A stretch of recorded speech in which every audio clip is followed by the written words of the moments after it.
ঘুম থেকে উঠে ব্যবহার করা টয়লেট টিস্যু থেকে শুরু করে রাতে ঘুমোতে যাওয়া ম্যাট্রেসের ওপর ভ্যাট বাড়িয়েছে রাজস্ব বোর্ড। বাদ যায়নি তাজা ফল থেকে মিষ্টি। নিত্য প্রয়োজনীয় এসব পণ্যের উপর ভ্যাট ও আমদানির শুল্ক বাড়ায় ক্ষুব্ধ প্রতিক্রিয়া দেখিয়েছেন ক্রেতা বিক্রেতারা। এতে জীবনযাত্রার ব্যয় আরেক দফা বেড়ে তৈরি হবে সামাজিক অসন্তোষ। জনগণের ওপর কতটা চাপ পড়বে সে ব্যাখ্যা রাজস্ব বোর্ডের দেওয়া উচিত বলে মনে করেন সংস্থাটির সাবেক চেয়ারম্যান আব্দুল মজিদ।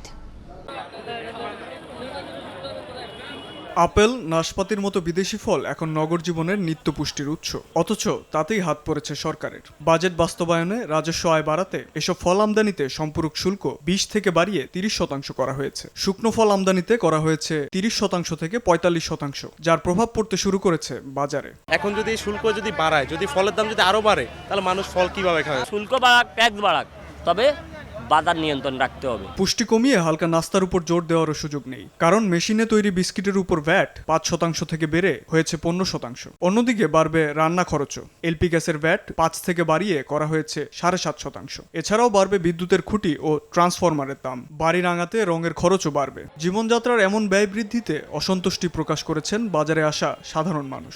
যে সারের শুল্কটা বাড়ানো হয়েছে, সেক্ষেত্রে আমাদের জনসাধারণের উপর বড় একটা প্রভাব অবশ্যই আমরা মনে করি পড়বে। ইনকাম কিন্তু বাড়ছে না, সেই অনুপাতে দেখা যায় আমাদের জন্য একটু কষ্ট হয়েছে জনসাধারণের। জীবনের এমন খরচ বৃদ্ধিতে চিন্তিত হয়ে বিছানায় শুতে গেলেও চিন্তা বাড়তে পারে, কারণ ম্যাট্রেসের ভ্যাট 5 থেকে বাড়িয়ে 15% করা হয়েছে। শান্তি মিলবে না বাথরুমেও, কারণ টয়লেট টিস্যু সহ সব ধরনের টিস্যুতে ভ্যাট 7.5 থেকে বাড়িয়ে 15% করা হয়েছে। আর জীবনের সুন্দর মুহূর্তগুলিতে মিষ্টি মুখের খরচও বাড়ছে।